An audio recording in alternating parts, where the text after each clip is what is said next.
Hello, dear friends. I'm going to tell you a secret. My favorite subject is the noble art of alchemy, very traditional in my land, of which I'm only a humble student. I come from a lineage of blacksmiths and alchemists, as Mircea Eliade said, and my family coat of arms is decorated with cauldrons. The cauldron is a symbol of Mother Nature's womb, and is a magical tool that combines influences from the ancient elements of air, water, fire, and earth. The cauldron is a symbol of rich Hambria and greatness of the kingdom, in quotes, in heraldic iconography, and is a protagonist in coats of arms, gilt coats of arms, surnames, and localities all over Europe. Mircea Eliade speaks of a miraculous cauldron of the giant Hymir to prepare ambrosia. Opinion piece. Finis Gloriae Mundi. It's the end of the ignorance of the world. It's a painting by Juan Valdés in Seville. It's the title of Fulcanelli's last book. It reveals some secrets of the Via Breve. He traveled to Seville, Barcelona, and the Basque country. Did Fulcanelli achieve immortality? Guillermo del Toro made a movie about him. Alchemy entered Europe throughout Spain. Documentaries about Fulcanelli's enigma. I put 3 links in the description of the video. Vanity of vanities, all is vanity. All things are perishable. Buddha. We only pay for that which enslaves us. All the divine things are free and free of charge. Every reality hides the divinity within it. The alchemist crucifies and resuscitates the raw material. This will not happen until the real science becomes clear. The truth hurts, and if it doesn't hurt, then it's not the truth. To become what I am, I must cease to be what I never was. Power fears and detests the truth because it doesn't coincide with its discourse. Thousands of Cubans are now demonstrating in the street against dictatorship. Exiles call for international intervention to avoid bloodbath, in quotes. 70 degrees centigrade temperatures melt cars in Kuwait. Let's start. Finis Gloriae Mundi, the end of the things of the world. We speak of the end of the satanic order that has corrupted humanity. All things are perishable, as Buddha said. The only thing that doesn't perish is the divine glory that shines over creation and over the ruins of every vanished civilization. Vanitas vanitatum et omnia vanitas. Vanity of vanities, all is vanity, is a phrase from Ecclesiastes that tries to convey the futility of worldly pleasures. The end of the glory of the world is also the end of the ignorance and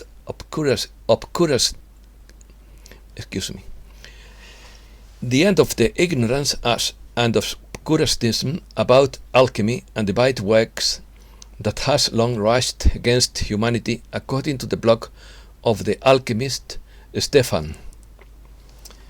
Everything comes from the One. The ancient philosophers believed that the terrestrial world, although overshadowed by its density, remains fully an emanation of the divine, and that it suffices to dilate it to reveal the light it contains. This alchemical thought belongs to the purest Hermeticism. Ezekiel, in his prophecies, also describes the awakening of the bones, revivified by a strange fire coming from the heaven, like a wind or an air blown from above. In the same way, the priestly staff with a spiral knob perfectly evokes the power of the spirit of a matter when it is correctly prepared, although most priests ignore its esoteric meaning. Moreover, the spiral also prefigures the indispensable circular gesture or sleight of hand performed by the alchemist on his raw material that first crucifies it and then resurrects it, because all religions have hidden symbols of alchemy. A clear message is sent by the anchorite Saint Bruno on the transitoriness of all things in the face of the great sanctity. We are here in passing, seeking union with the Absolute. Lamb of God, who takes away the sin of the world, have mercy on us. Another allegory that moves me. Saint Bruno was born around 1030 in the German city of Cologne, then belonging to a Holy Roman Empire, and was founder of the contemplative order of the Carthusians. I am a humble student of alchemy, and the more I study this tradition, the more I marvel at the mystics of antiquity. Let us reflect on the transience of human life and the pleasures it brings, leaving to free will the salvation of the soul. But most are lost in this deception of terrifying shadows. If time doesn't exist, it means that everything has happened and is happening simultaneously, because this is a dream. That is why I try to correct the ugly things of the past, although someone will think it is madness. I try to change the nightmare into a beautiful dream, but above all, I try to wake up. Everything you have fought for will remain here abandoned when you are no longer here. Is it worth so much struggle? Perhaps you would be happier walking throughout the forest in the middle of the afternoon, watching the children play in the park, contemplating the stars at midnight. Everything divine is free. We only pay for that which slaves us. The truth, being bitter, hurts, and if it doesn't hurt, then it's not the truth. Throughout the mirror, he could contemplate his own shattered dreams. Desire is a voracious machine that feeds on dreams. All reality, even the most painful, should be loved because it hides the divinity within.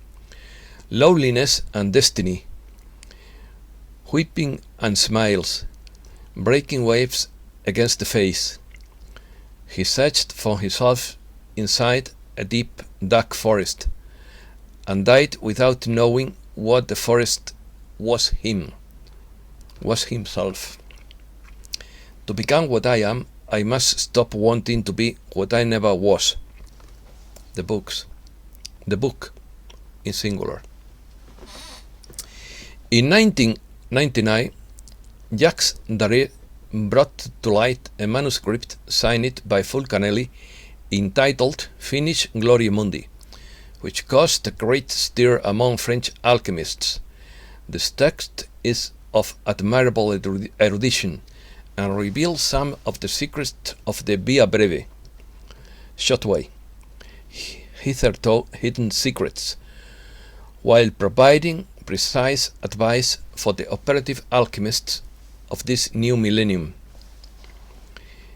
In 2001, a text by Fulcanelli appeared in French with the title Finis Gloria Mundi, as if it were a text that was not published at the time. For most scholars, it is an apocryphal text since this work relates events that take place after the Second World War, date for which the author is supposed to be already dead. But this is only an assumption. Other scholars of the subject understand that the elixir of long life is by no means a chimera of alchemy, but one of the proofs of the attainment of the philosopher's stone. This book completes a trilogy begun with the mystery of the cathedrals, the philosopher's dwellings, published in 1929 and 1930, respectively. It is striking how much time elapsed between the appearance of the first two works and the signing of the second. 1,999 years, almost 2,000 years, which would be an indication of his supposed immortality. If Dr. Fulcanelli see his video or read this article, I just want to salute the master with respect, affection, and gratitude for his work. The first book of alchemy that I read in my life was The Mystery of the Cathedrals, and I didn't learn almost anything because I didn't know the symbols then. But now I am trying to decipher them little by little, thanks to the information of Sigmund Bathory and other alchemists. The author of the revised version of the Finis Gloriae Mundi states in the new publication, "It is not customary for an adept to pick up the pen again after having passed through the transmutation. Let us abandon the mantle of silence with which he covers himself who passes through the embers of the phoenix," suggesting precisely this. The problem of understanding Fulcanelli is that he writes in symbols, and only those who live alchemy in their own flesh can understand them. According to the recipient of the manuscript, Jacques Darré, honorary president of the European Center for Myths and Legends, to whom it was sent by internet in 1999 to better protect anonymity, various speculations have been launched about the personality or group hidden under the pseudonym Fulcanelli. Much has been written about the life of this character, but most of his biographies are based on uncertain testimonies, as it seems that he expressly concealed all information about himself, leading to the circulation of countless rumors. In the 2013 medium-length film, The Fulcanelli Enigma, Kaiser, an investigator, is hired to find Charles Flamel, a writer who disappeared under strange circumstances, shortly before delivering his latest novel about the master alchemist Fulcanelli to his publisher. In the prologue of Chronos, Guillermo del Toro's first feature film, a narrator states that in 1536, fleeing from the Inquisition, the alchemist Humberto Fulcanelli landed in the port of Veracruz, Mexico. Fulcanelli was appointed official watchmaker of the Viceroy of Mendoza and dedicated himself to perfecting an ingenious mechanical device that promised to be the source of eternal life. The mysterious alchemist died 400 years later, victim of the collapse of the vault of a building, and the artifact disappeared until it was found in 1997 by the antiquarian Juan Valdés, the main character of the film. But all of this is a fiction. Travels. Fulcanelli moved around France until the 20s of the last century, and occasionally in Spain, Seville, Barcelona, and the Basque country. For some, he was a character of wide erudition, with important contacts and relations with select and influential cycles. Let us remember that the noble art of alchemy entered Europe throughout Spain, brought by the Arabs from the east. The identity of Fulcanelli remains to be elucidated. It could even be a pseudonym of a collective of alchemists. Fulcanelli's name seems to be related throughout phonetic Kabbalah to Vulcan and Helios. Jacques Bergier mentions in his book, in quotes, "The return of the sorcerers," that Fulcanelli and another alchemist devoted themselves to visit the most famous nuclear physicists between the two world wars. Both describe briefly, but very graphically, what a nuclear reactor consisted, and of what of the dangers of the byproduct substances of the reactions. This went unnoticed by scientists until Fermi achieved the first chain reaction.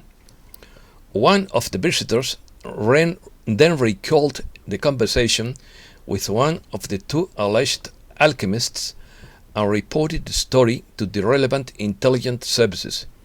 Immediately, the Allied services began the search of both characters. The search for Fulcanelli. Fulcanelli was impossible to find. While the other person was shot in North Africa for being a collaborator of the Germans, it is very difficult to find evidence of such things beyond the text of the book cited above. Jacques Bergier was an assistant to the French physicist Louis de Broglie and was part of the Allied intelligence. If this is true, it is unlikely that Fulcanelli was a known scientist, as he would have been recognized by a colleague. From the search for these two characters and the beginning of the race towards the construction of a nuclear bomb, the intelligence services bought any book of alchemy that came within their reach. There is no official public verification of these stories, but neither is there any known denial. On the other hand, in the chapter Chemistry and Philosophy of this book, the philosophical adverbs, Fulcanelli writes, in quotes, "The old alchemists who possessed from a traditional source more knowledge than we are willing to acknowledge, asserted that the sun is a cold star and that its rays are dark. Nothing seems more paradoxical or more contrary to appearance, and yet nothing is truer. A few moments of serene reflection allows us to be convinced of this.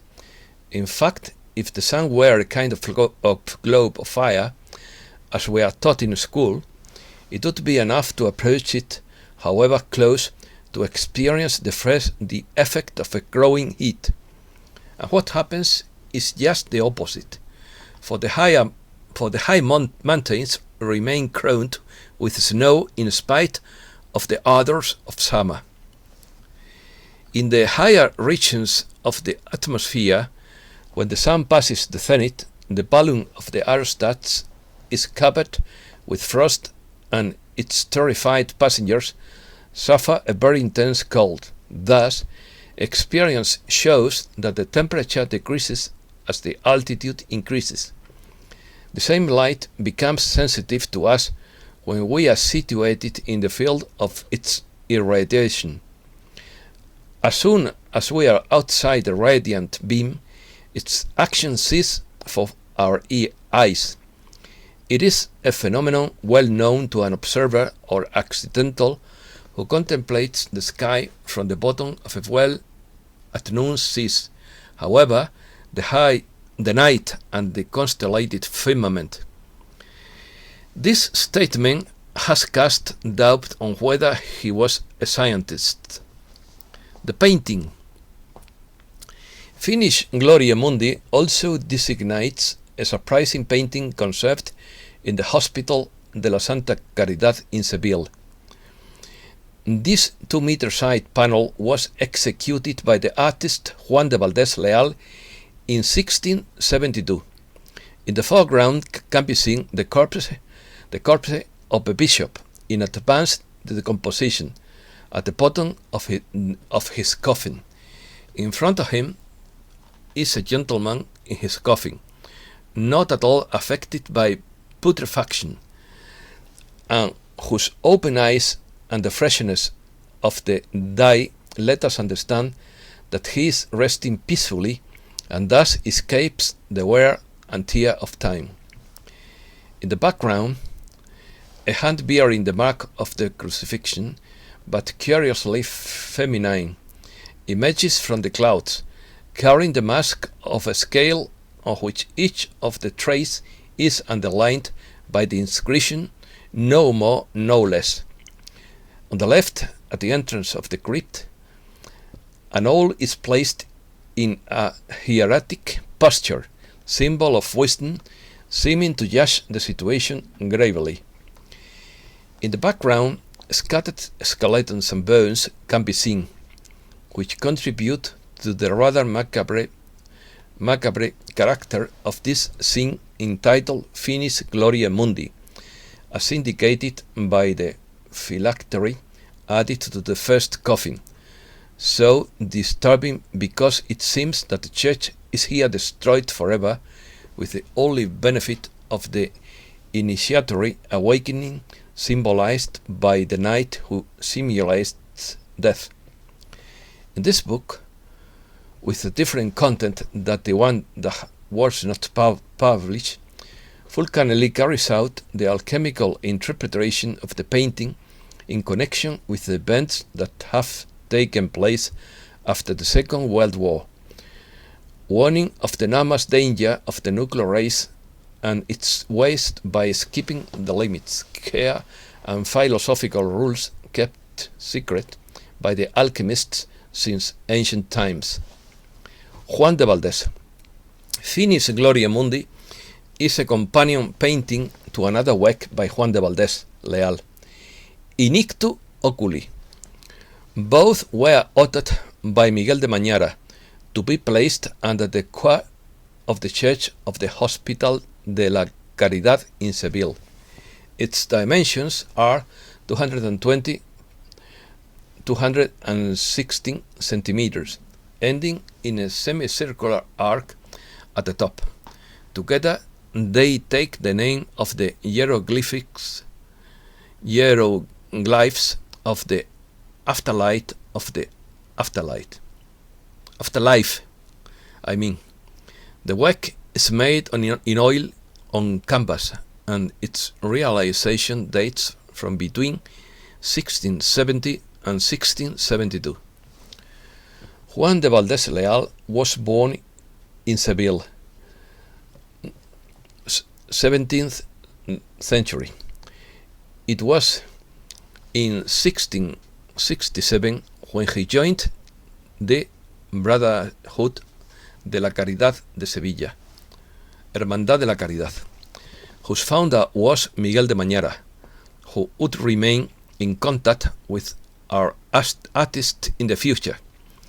Valdés Leal worked in Seville in spite of the constant crisis that the city faced during the years he lived there. His work mainly came from churches and monastic orders that commissioned religious painting for their spaces. From here and his dealings with Miguel de Mañara would come his best known works that were made for the Church of Santa Caridad in Seville. The works in the Church of La Caridad are three. The first is the canvas that is located in the upper part of the temple in the choir. The explanation of the cross is his title. This work faces the altarpiece of the church, maintaining the same iconographic discourse. Then follow the two Posterimarias commissioned by Mañara to make clear the transience of material goods, retaking the popular vanitas in this period, Juan de Valdés, with his style of chiaroscuro and the strength in the tenebrous style, maintains the strength of the message that Mañara wanted to convey. Contemplative life. Inictu Oculi is another painting by the artist Juan de Valdés Leal. It was commissioned by the Brotherhood of Charity of Seville for the Hospital Church. The commission consisted of two works, Inictu Oculi and Finis Gloriae Mundi. In this work, he represents the theme of vanity. He depicts earthly pleasure as vanity. With the elements he uses, he makes a reminder of the inevitability of death, regardless of power, beauty, or earthly possessions. Excuse me.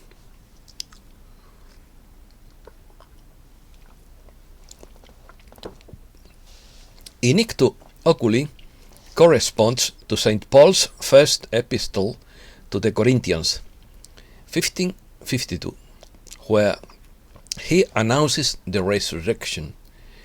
In quotes, "In an instant, in the twinkling of an eye, at the sound of the last trumpet, for it will sound, and the dead will be raised incorrupt, and we shall be changed." In the 17th century, death became a constant for the European population.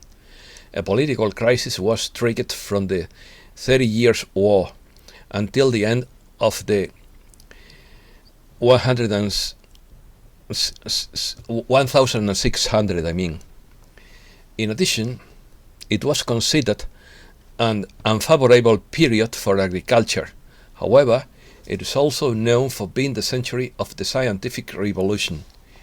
Due to the political and economic crisis that Spain went through, death became the ideological and artistic discourse at that time. Under this context, the vanitas was deployed as a pictorial genre of the Baroque. The etymological origin of the word vanitas is known from the words of Solomon in the text Ecclesiastes. Vanity of vanities, all is vanity. In the painting of Juan de Valdés Inictu Oculi, there are elements that symbolize the contemplative life, where symbols of wisdom such as books appear. Armor, sweats, and jewelry are part of the symbols of practical life and refer to the uselessness of these objects in the face of death. Symbols of mortality stand out. The candle that is extinguished by the hand of the skeleton, and that alludes to the passage of time. End of the subject. Next one. Reset news.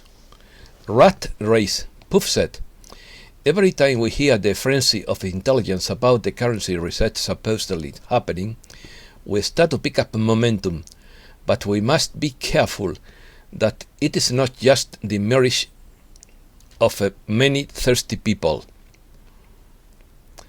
As a rule, I receive information and a week later I see it spread throughout the intelligent world. Only the information has been amplified and elaborated to the extreme. What was one sentence update becomes pages of dialogue circulating throughout social networks.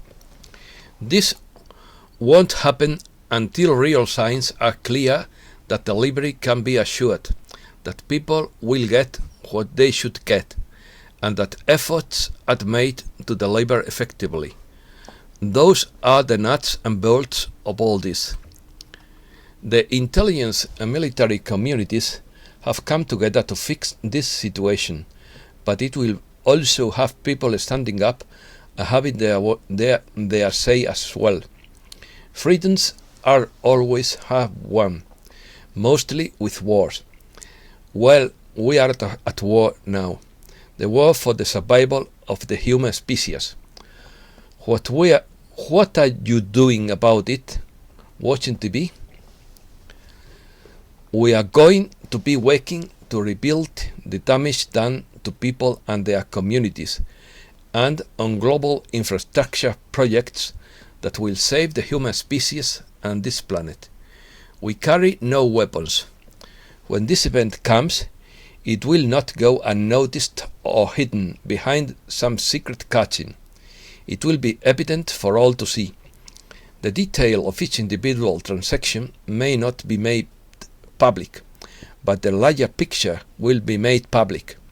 When I say public, I am referring not only to the information circulating from social networks that have no responsibility for their comments. The bottom line is, don't quit your day jobs just yet. When things happen, there will be no grey area. Everyone will be singing the same song from the same sheet music. There won't be as many variations of the same information, and all the unanswered questions won't make a difference. In other words, we arrived at our destination, so does it matter how we got there? Ephesians 5:11-13. In quotes, and do not participate in the unfruitful works of darkness, but rather reprove them. For it is shameful even to speak of the things which they do in secret. But whatever is reproved is made manifest by the light. For whatever is made manifest, it is light. Protests in Cuba. Thousands of Cubans took the streets this Sunday in several towns of the island to protest against the government, shouting freedom, in an unprecedented day that resulted in hundreds of arrests and clashes after President Miguel Díaz-Canel asked his supporters to go out and confront demonstrators. Images of hundreds of people marching amid shouts of "Down with the dictatorship" and "Fatherland and life" throughout the streets of the town of San Antonio de los Baños in Artemisa, West, lit the fuse on social networks and sparked calls for protests throughout Cuba. Thousands of Cubans demonstrate against their dictatorship. The regime is shutting down the internet, says Florida congressman. Thousands of Cubans took the streets Sunday in several cities to protest human rights abuses, lack of freedom, and the worsening economic situation in the communist-ruled country. Videos uploaded to social networks appear to show demonstrations in several towns and cities, including the capital Havana on Sunday. The chanting demonstrators said they were not afraid of the regime led by Miguel Díaz-Canel, and said they wanted an end to the regime. It comes amid reports of gas, electricity, and vaccine shortages in the Caribbean island nation.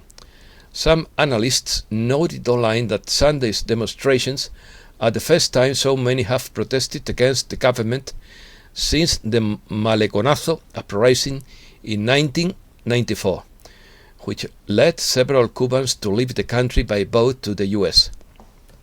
During the demonstrations, shouts of "Down with the dictatorship, freedom, and homeland and life" were also heard, according to images uploaded online.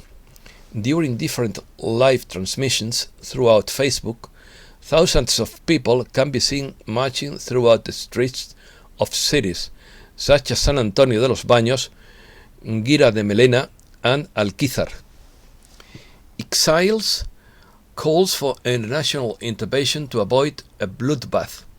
Cuban exiles on Sunday backed the protests taking place in several cities and towns in Cuba, and called on the US government to lead an international intervention to prevent the protesters from becoming victims of a bloodbath.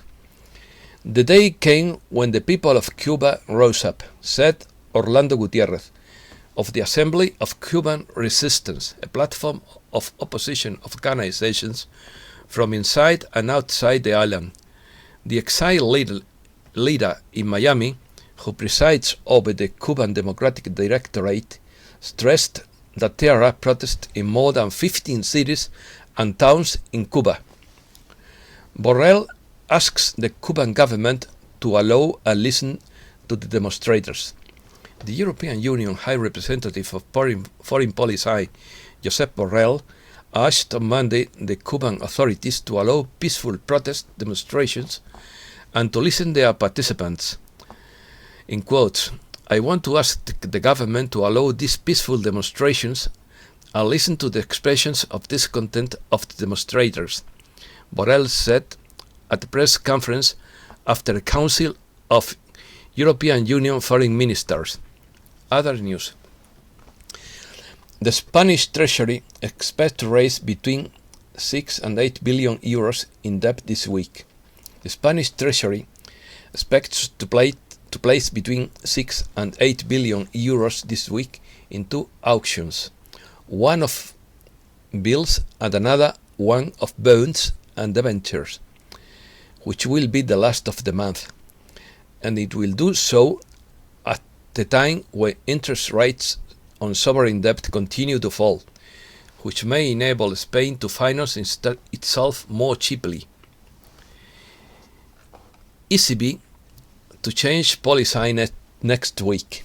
The European Central Bank will chart a new policy path and its next meeting to reflect its change in strategy and demonstrate that it is serious about reviving inflation.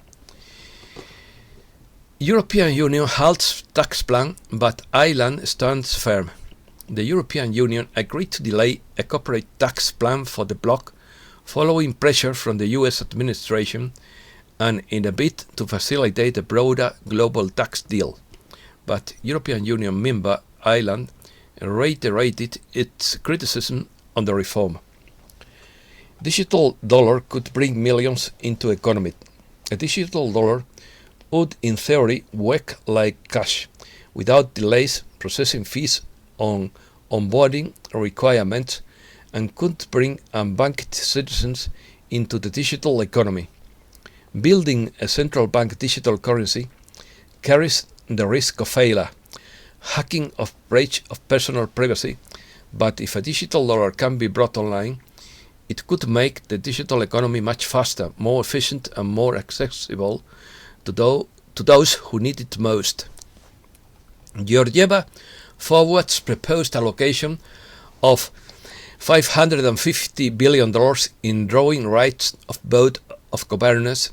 International Monetary Fund Managing Director Kristalina Georgieva has forwarded to the IMF's Board of Governors a proposal for a new $650 billion allocation of special drawing rights, the largest in the fund's history. Lebanon is approaching total collapse. The country's economy is collapsing. Fuel and medicine are in short supply, and people are starving in the streets. With no formal government, a 90% reduction in the value of the country's currency, and 55% of the population living in poverty, Lebanon is in a crisis unlike any other since the nation's founding. Awakening in China waits on global economic recovery. The People's Bank of China's surprise decision to cut the banking system's reserve requirement ratio is a sign of a potential showdown ahead for the world's second largest economy. Cryptocurrency trading falls 40%. Trading volumes of major cryptocurrency exchanges fell more than 40% in June. Research showed Monday, with a regulatory crackdown in China and lower volatility among the factors depressing activity. Branch of the hell on Earth. Temperatures of 70 degrees centigrade melt cars in Kuwait. The Arab Emirate of Kuwait has experienced the hottest summer in the last 70 years, making it one of the hottest places in the world, and no wonder, as the air temperature has risen to over 70 degrees in the sun, and 54 degrees in the shade. In fact, the heat has been so intense in recent days that headlights and other plastic parts of automobiles have begun to melt. Normally, the temperature of this region shouldn't exceed 46 degrees at this time of the year. And that's all for today. Thanks a lot, dear friends.